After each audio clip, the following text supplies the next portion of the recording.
자, 여러분 안녕하세요. 카메라거진 최정필 기자입니다. 저희는 오늘 캐스퍼 일렉트릭 시승회에 나와 있습니다. 사실 부산 모빌리티 쇼부터 해서 굉장히 많은 채널에서 이 캐스퍼 일렉트릭이 공개가 됐었고, 또 팝업 스토어도 진행이 됐었고, 그렇기 때문에 보신 분들이 많을 거예요. 하지만 이제 주행에 대해서는 조금 우려를 하시는 분들도 많이 있을 거라고 생각이 됩니다. 저희가 최근에 선보여 드렸던 EV3나 EV6 PE 모델에 대한 영상에서도 이제 댓글로 계속해서 남겨지던데, 지금 이제 전기차에 대한 불안감이 많은 거는 어쩔 수가 없거든요. 이제 저희도 그거를 너무나 잘 알고 있고, 하지만 이제 전기차가 그렇다고 해서 공포의 대상이 되어야 하는가 라고 했을 때는 조금 다른 이야기인 것 같긴 해요. 그래서 저희도 우려가 되게 많지만, 또 지금 보시면은 비 되게 많이 오거든요. 그래서 기상 상황도 뭐 이렇고 한데, 조금 천천히 무조건 좋다고 하지 않고 좀 살펴볼 수 있도록 하겠습니다. 일단은 기존의 캐스퍼보다는 차가 조금씩 더 커졌죠.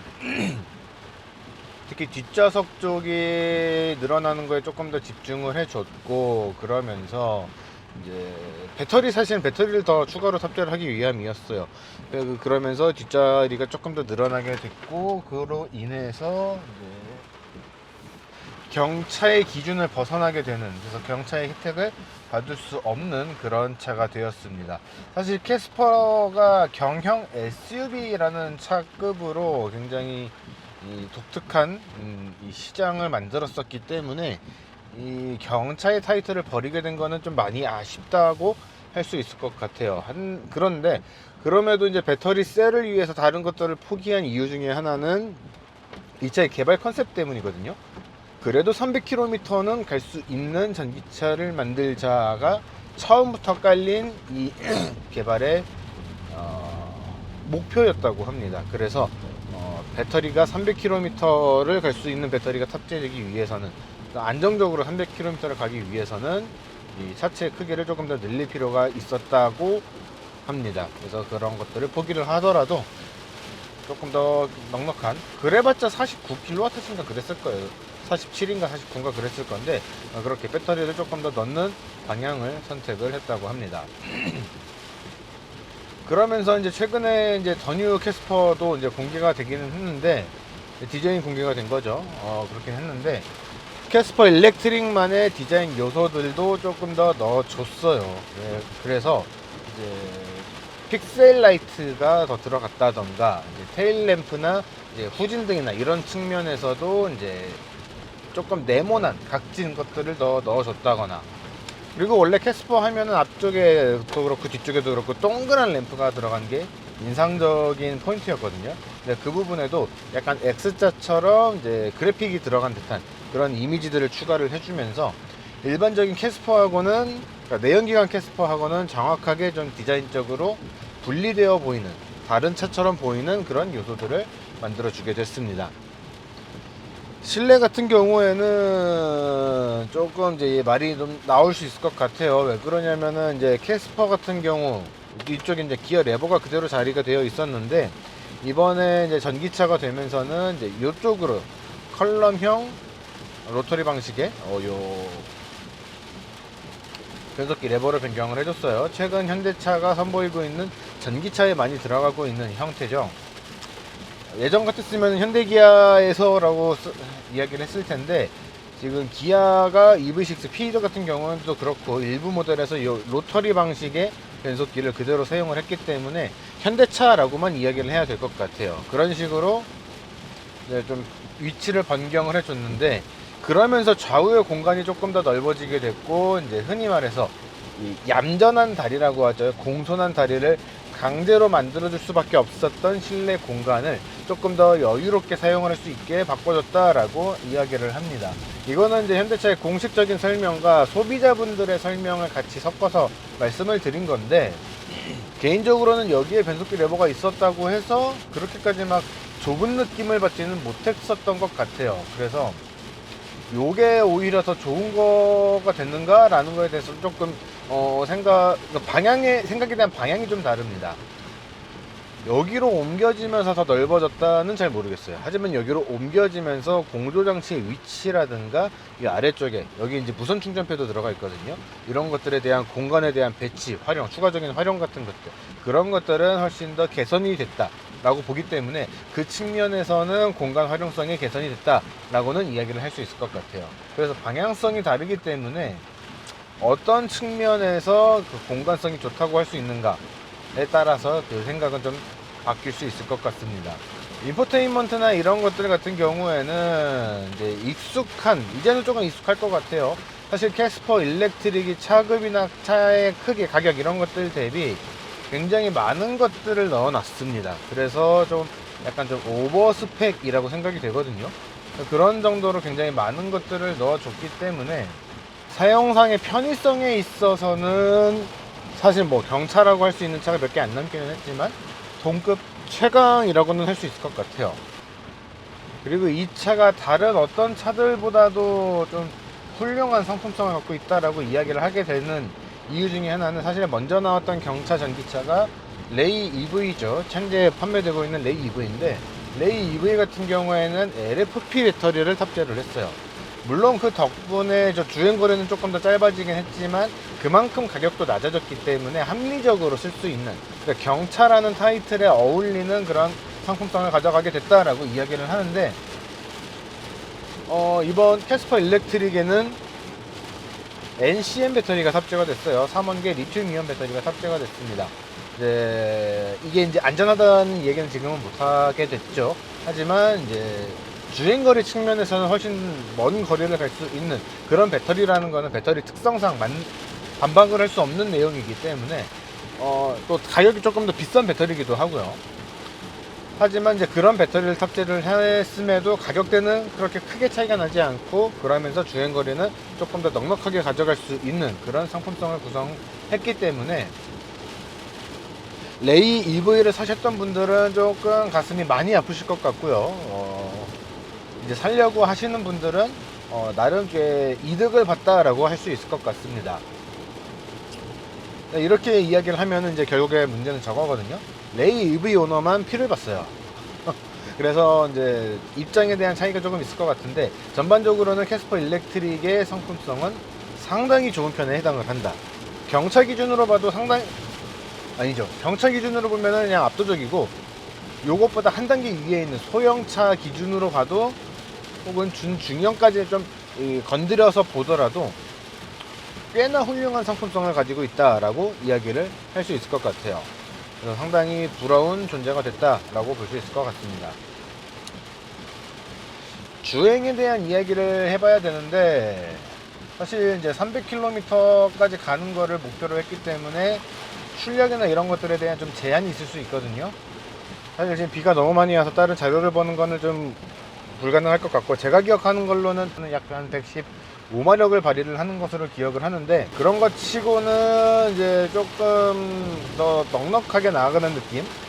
막 폭발적으로 나아간다거나 그런 거는 분명 아니에요. 이제 차에 한계도 있고 배터리에 한계도 있고 전기 모터의 용량에도 한계가 있고 막 그렇기 때문에 압도적으로 잘 나간다 그런 건 아니지만, 반대로 생각을 하면은 이제 경차 전기차기 때문에 나가봐야 얼마나 잘 나가겠어 라고 생각을 할 수도 있거든요. 그것보다는 잘 나간다. 좀 이제 내연기관하고 비교를 해서 이야기를 하면은 캐스퍼 터보보다 조금 더 잘 나간다는 느낌을 받을 수 있을 것 같아요. 근데 다만 전기차라는 것에 대한 이제 기본적인 특성에 따른 이 기대감들이 있다 보니까 그게 막 체감은 안 될 것 같다 라고 생각이 됩니다. 그러니까 이제 출력이 이제 경차라는 카테고리 안에서 봤을 때 나쁘지 않은 그런 출력을 발휘를 한다. 터보가 장착된 내연기관 경차만큼 출력을 발휘한다라고 볼 수 있을 것 같아요. 사실 지금 이제 풍절음이나 주행 안정성에 대해서 이야기를 하기에는 오늘 날씨가 너무 안 좋아서 그거는 어려울 것 같습니다. 사실 그 9호 태풍 종다리가 이제 지금 막 올라와서 소멸되고 있는 상황이에요. 근데 그러면서 물폭탄을 던져놓고 갔기 때문에 이렇게 빗소리가 많이 들어오는 상황이라서 이제 저거를 할 수가 없어요. 풍절음, 소음에 대한 대한 이야기를 하기가 좀 힘들어요. 판단하기가 어려운 상황이라서 그거는 다음에 기회가 된다면은 해봐야 될 것 같고, 도로에서의 주행 안정성에 대한 것도 지금 비가 너무 많이 와서 차가 수시로 조금씩 흔들리는 상황이다 보니까 그거를 판단을 할 수는 없을 것 같습니다. 이제 차선 유지 장치나 이제 이런 것들 많은 것들이 또 들어가 있는데, 편의 장비가 꽤 많이 들어가 있는데 사실 그런 것들을 정상적으로 판단을 할 만한 시승 컨디션은 아닌 것 같아요. 그리고 사실 캐스퍼 일렉트릭이 출시가 되고 공개가 되고 하면서 많은 분들에게 좀 관심을 받은 것, 그리고 저희 기자들도 좀 굉장히 많은 관심을 가졌던 것 중에 하나가 사실은 이제 페달 5조작 방지 보조라고 하는 PMS라고 하는 기능입니다. 사실 이제 최근에 얼마 전에 이제 용인 기흥 쪽이었죠. 이제 카페에서 T 브랜드의 차주분이 원페달 드라이빙을 5 조작을 해서 이제 카페를 뚫고 가는 그런 사고가 벌어졌었습니다. 그러다 보니까 이제 더더욱 이제 원페달 드라이빙에 대한 불안감 혹은 페달 5조 조작에 대한 우려, 이런 것들이 좀 생기게 되는 것 같은데, 사실 이제 조건이 조금 당혹스럽긴 해요. 이제 실제로 할 수 있는 조건일까 라는 생각들도 좀 많이 들고 그런 조건들인데, 사실 개인적으로는 그냥 원페달 드라이빙을 빼버리면 다 해결이 된다라고 생각을 하거든요. 이게 이제 전기차 오너분들 같은 경우에는 원페달 드라이빙을 사용을 했을 때 굉장히 연비에도 도움이 많이 된다, 안 쓰는 게 이상한 거다, 약간 이제 이런 식으로 말씀을 하시는 분들도 계십니다. 근데 안 쓰는 게 이상하다라고 이야기를 하기에는 조금 조심스럽고요.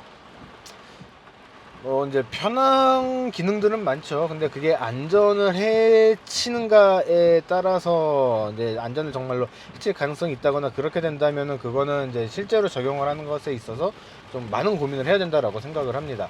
그래서 원페달 드라이빙 같은 경우에는 지금 뭐 국내에 소개된 걸로 치면은 BMW i3 아니면은 이제 뭐 닛산 리프 이런 차들부터 좀 국내에는 소개가 되기 시작을 한 것 같은데, 그때부터 치더라도 이제 거의 한 15년 가까이 된 것 같아요. 그럼에도 불구하고 이와 관련된 사고가 발생을 하고 있다는 거는, 이거는 사실 이제 아직 안전에 대한 기준이 덜 생겼다거나 사용상에서 이제 뭔가 완벽하지 않다라는 이야기가 되기 때문에, 이런 것들을 완벽하게 잡지 못한다면은 양산차에 대한 적용 자체를 좀 많이 미뤄야 되지 않나 라고 생각이 듭니다. 근데 결국에는 사람이 쓸 때 안전해야지 더 편리하다라고 할 수가 있는 거기 때문에, 그런 측면에서 조금 더 안전하게 쓸 수 있는 이런 배경이 갖춰질 때까지는 좀 빼야 될 것 같아요. 근데 그 PMSA에 대한 것을 이제 시연할 수 있는 환경을 만들어 놨다고 하는데, 사실 지금 비가 너무 많이 와서 할 수 있을지 모르겠습니다. 만약에 할 수 있다면은 보여드릴 거고요. 그렇지 못하다면은 아쉽지만 비가 안 오는 날 시승을 하신 분들이 계시기 때문에 그분들의 영상을 좀 찾아가셔야 될 것 같아요.